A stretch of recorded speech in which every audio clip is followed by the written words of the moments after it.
എല്ലാ കൂട്ടുകാർക്കും എൻ്റെ പുതിയൊരു വീഡിയോയിലേക്ക് സ്വാഗതം. ഇന്ന് ഞാൻ തയ്യാറാക്കാൻ പോകുന്നത് ഒരു ജാമിൻ്റെ റെസിപ്പിയാണ്.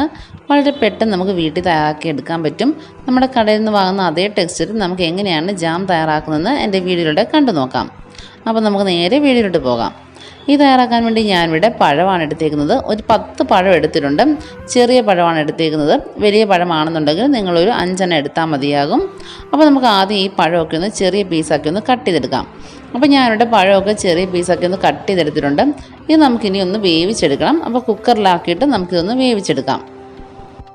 ഞാനിപ്പോൾ ഇവിടെ കുക്കറിലേക്ക് പഴം ചെറുതായിട്ട് അരിഞ്ഞതൊക്കെ ഒന്ന് ചേർത്ത് കൊടുത്തിട്ടുണ്ട്.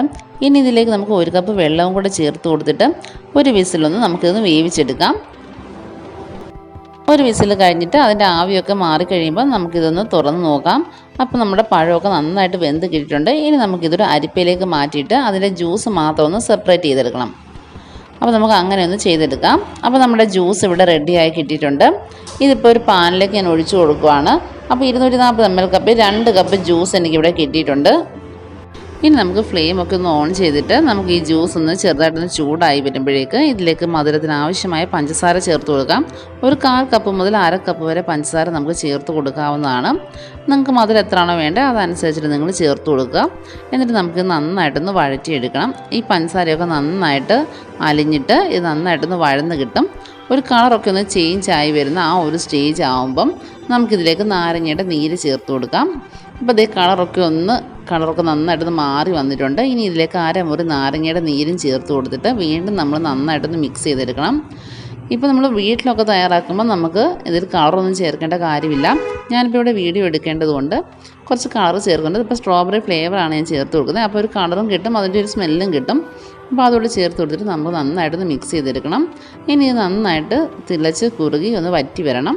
നമുക്ക് കയ്യിലെടുക്കുമ്പം അതൊന്ന് ജസ്റ്റ് ഒന്ന് ഒട്ടുന്ന ഒരു പരുവത്തിൽ വേണം നമുക്ക് കിട്ടാനായിട്ട്. ആ ഒരു സ്റ്റേജ് വരെ നമ്മളിതൊന്ന് വഴറ്റിയെടുക്കണം. അപ്പോൾ കയ്യിലൊട്ടുന്ന ആ ഒരു സ്റ്റേജ് ആകുമ്പം നമുക്ക് ഫ്ലെയിം ഓഫ് ചെയ്യാവുന്നതാണ്. ഇപ്പോൾ ഒരു കയ്യിലൊട്ടുന്ന ഒരു പരുവത്തിലായി കിട്ടിയിട്ടുണ്ട്. ഇനി ഞാൻ ഫ്ലെയിം ഓഫ് ചെയ്യുകയാണ്. അപ്പോൾ ഈ ഒരു പരുവത്തിലായി കഴിയുമ്പം ഇപ്പോൾ കുറച്ച് ലൂസാണെന്ന് നമുക്ക് തോന്നും, പക്ഷേ ഇത് തണുത്ത് കഴിയുമ്പം നല്ലതായിട്ട് തിക്കായി കിട്ടും. നമ്മുടെ കടയിൽ നിന്ന് വാങ്ങുന്ന ആ ജാമിൻ്റെ അതേ പെർഫെക്ഷനോട് കൂടി നമുക്ക് കിട്ടുന്നതാണ്. ഇപ്പോൾ ഇവിടെ ചൂടൊക്കെ മാറിയിട്ടുണ്ട്, കുറച്ചുകൂടെ ഒന്ന് തിക്കായി വന്നിട്ടുണ്ട്. ഇനി നമുക്കിതൊരു ഗ്ലാസ് ബോട്ടിലാക്കിയിട്ട് നമുക്ക് ഫ്രിഡ്ജിൽ വെച്ചിട്ടോ അല്ലെങ്കിൽ പുറത്ത് വെച്ചിട്ടോ നമുക്കിത് ആവശ്യാനുസരണം യൂസ് ചെയ്യാവുന്നതാണ്. അപ്പോൾ ഞാനിവിടെ ബോട്ടിലേക്ക് ആക്കി കൊടുക്കുകയാണ്. ഇപ്പോൾ ബോട്ടിലാക്കിയിട്ട് നമുക്കിത് സൂക്ഷിച്ച് വയ്ക്കാം. അപ്പോൾ കുട്ടികൾക്ക് തയ്യാറാക്കി കൊടുക്കാൻ പറ്റിയ അടിപൊളി ടേസ്റ്റി ആയിട്ടൊരു ജാമാണ്. അപ്പോൾ നമ്മുടെ വീട്ടിൽ തന്നെ തയ്യാറാക്കുന്നതുകൊണ്ട് വേറെ പ്രിസർവേറ്റീവ്സ് ഒന്നും ചേർത്തിട്ടില്ല. അപ്പോൾ കടയിൽ നിന്ന് ജാം വാങ്ങാതെ കുട്ടികൾക്ക് വീട്ടിൽ തന്നെ നമുക്ക് തയ്യാറാക്കി കൊടുക്കാൻ പറ്റും. നമ്മുടെ കടയിൽ കിട്ടുന്ന അതേ ടെക്സ്ചറിൽ തന്നെയാണ് നമുക്ക് ഈ ഒരു ജാം കിട്ടിയേക്കുന്നത്. നിങ്ങൾക്കിത് കാണുമ്പോൾ തന്നെ മനസ്സിലാകും നല്ല പെർഫെക്റ്റ് ജാമിൻ്റെ റെസിപ്പിയാണ്. എല്ലാവരും വീട്ടിലൊന്ന് ട്രൈ ചെയ്ത് നോക്കണം. അപ്പോൾ നമ്മുടെ വീട്ടിൽ പഴമൊക്കെ ഉള്ള സമയത്ത് നമുക്ക് ഇതുപോലെ തയ്യാറാക്കി കൊടുത്തു കഴിഞ്ഞാൽ കുട്ടികൾക്ക് ഒത്തിരി ഇഷ്ടമാവുകയും ചെയ്യും. അപ്പോൾ എല്ലാവരും വീട്ടിലൊന്ന് ട്രൈ ചെയ്ത് നോക്കിയിട്ട് നിങ്ങളുടെ ഫീഡ്ബാക്കൊക്കെ അറിയിക്കണം. ഈ ഒരു റെസിപ്പി നിങ്ങൾക്ക് ഇഷ്ടമായിട്ടുണ്ടെങ്കിൽ നിങ്ങൾ ലൈക്ക് ചെയ്യാനും ഷെയർ ചെയ്യാനും മറക്കരുത്. അതേപോലെ തന്നെ എൻ്റെ ചാനൽ ആദ്യമായിട്ടാണ് കാണുന്നതെങ്കിൽ ഒന്ന് സബ്സ്ക്രൈബ് ചെയ്ത് പോവുക. സബ്സ്ക്രൈബ് ചെയ്യുമ്പോൾ തൊട്ടടുത്തുള്ള ബെല്ലൈക്കണിൽ ഓൾ എന്ന ഓപ്ഷൻ്റെ എനേബിൾ ചെയ്യാൻ മറക്കരുത്. അപ്പോൾ മാത്രമേ ഞാൻ വീഡിയോ ഇടുന്ന സമയത്ത് നിങ്ങളുടെ ഫോണിൽ നോട്ടിഫിക്കേഷൻ കിട്ടുകയുള്ളൂ. അപ്പോൾ നമുക്ക് വീണ്ടും നല്ലൊരു റെസിപ്പിയുമായി കാണാം. അതുവരേക്കും ബൈ. Thank you.